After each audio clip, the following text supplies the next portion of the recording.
La lluvia comienza en octubre y no se detiene hasta abril. 6 meses de agua cayendo desde nubes bajas que nunca se rompen. El suelo del bosque nunca se seca. El musgo crece sobre musgo. La madera dejada en el suelo se disuelve en la tierra en el transcurso de una sola estación. Y sin embargo, a lo largo de la costa del Pacífico, desde Alaska hasta el norte de California, los pueblos indígenas construyeron casas que permanecieron durante generaciones. No refugios temporales, no chozas improvisadas. Estas fueron algunas de las construcciones de madera más grandes de la Norteamérica precolonial.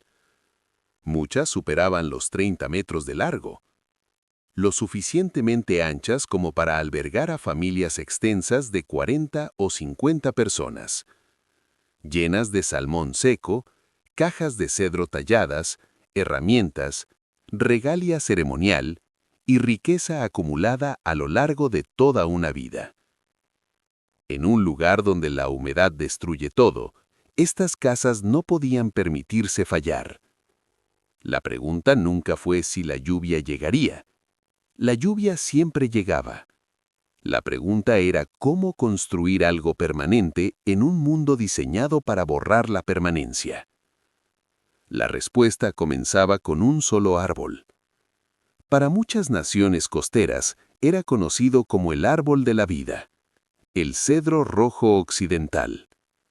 Algunos árboles crecían más de 60 metros de altura, con troncos de más de 3 metros de diámetro. Pero el tamaño no era la razón por la que el cedro importaba. El cedro resiste la pudrición. No por su forma, sino por su química. La madera está saturada de aceites naturales que repelen hongos, bacterias e insectos. En la humedad constante, otras maderas se ablandan, se descomponen y desaparecen. El cedro envejece, se vuelve gris, pero se mantiene intacto durante décadas, a veces siglos. Esto significaba que una casa construida con cedro no necesitaba reemplazo constante. El material se defendía a sí mismo año tras año en un clima definido por la descomposición. Pero la madera resistente a la pudrición era solo el primer problema. El segundo era cómo obtener enormes tablones sin herramientas de metal. La veta recta del cedro lo hacía posible.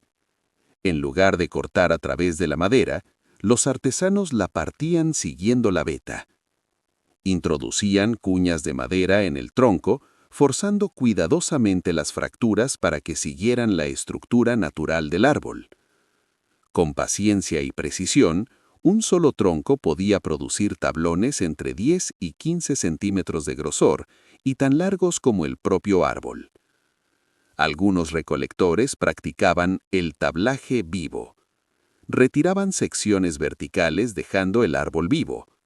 El árbol sanaba. Estos troncos marcados aún existen hoy y se conocen como árboles culturalmente modificados. La recolección estaba guiada por el ritual y la moderación. Antes de cortar el cedro, se ofrecían oraciones de gratitud. No era simbolismo, sino una ética de conservación integrada en la creencia.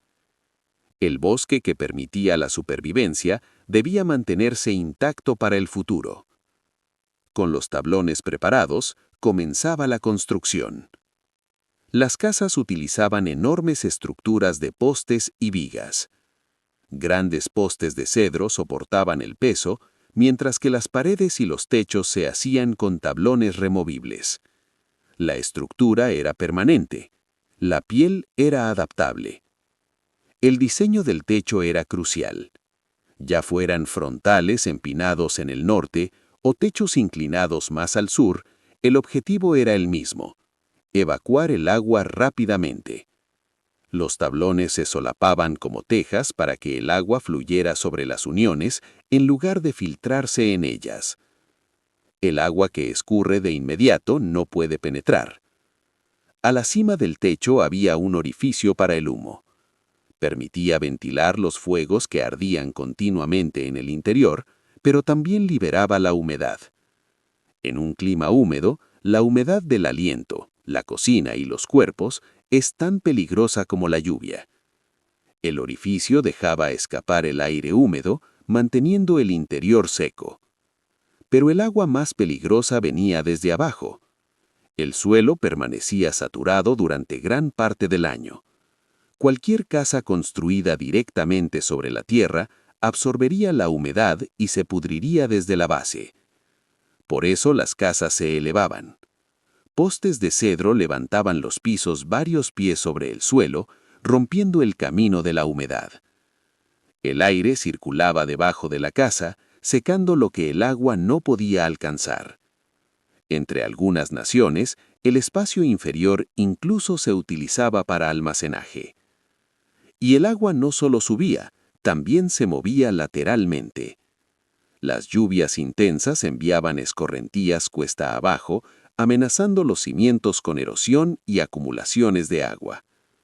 Esto requería ingeniería a nivel de sitio. En lugares como Oset, en la península olímpica, los arqueólogos descubrieron sofisticados sistemas de drenaje.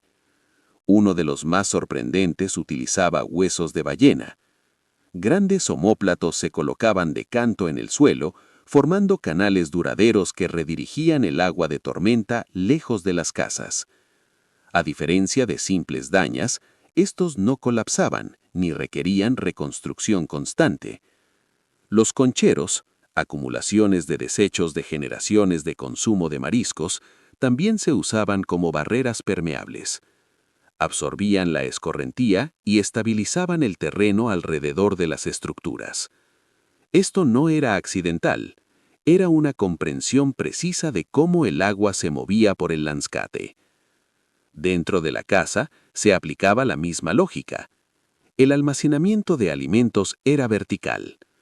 El salmón seco, las berrias y los aceites se guardaban en plataformas cerca de las vigas del techo, lejos de la humedad del suelo y de los roedores. El humo ascendente envolvía los alimentos, ahuyentando insectos y moho. Las plataformas para dormir también estaban elevadas. El aire frío y húmedo se asienta abajo. El aire cálido y seco asciende. Todo lo esencial para la supervivencia se colocaba a lo alto. Y aún así, a pesar de su tamaño y permanencia, estas casas no eran inmóviles. En primavera y verano, las familias se trasladaban más cerca de los sitios de pesca y recolección. En lugar de reconstruir desde cero, desmontaban las paredes y techos de tablones, los transportaban en canoas y los reasamblaban sobre estructuras estacionales. El esqueleto de postes y vigas permanecía. Los tablones viajaban. Esto era solo posible gracias a otra tecnología coevolucionada, la canoa oceánica de cedro capaz de transportar toneladas de carga. Estas embarcaciones hacían posible la movilidad arquitectónica. En otoño, el proceso se invertía. La casa se reasamblaba para el invierno. La permanencia y la movilidad no eran opuestas, eran estrategias complementarias. Cuando llegaron los exploradores europeos, vieron casas de madera y asumieron simplicidad. No vieron la ingeniería. Estas estructuras manejaban el agua en todos los niveles, desde la química molecular hasta la hidrología del landscape. No luchaban contra la lluvia, la controlaban. Algunas estructuras de casas permanecieron en uso durante más de un siglo. Generaciones vivieron, trabajaron y acumularon riqueza en el mismo espacio que sus antepasados. La tradición decayó con la colonización, las enfermedades y la asimilación forzada.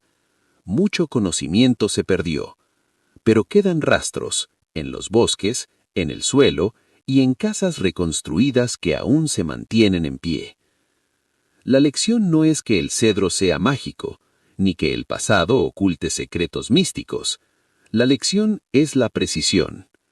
El agua siempre encuentra la debilidad. La única defensa es entender a dónde irá antes de que llegue.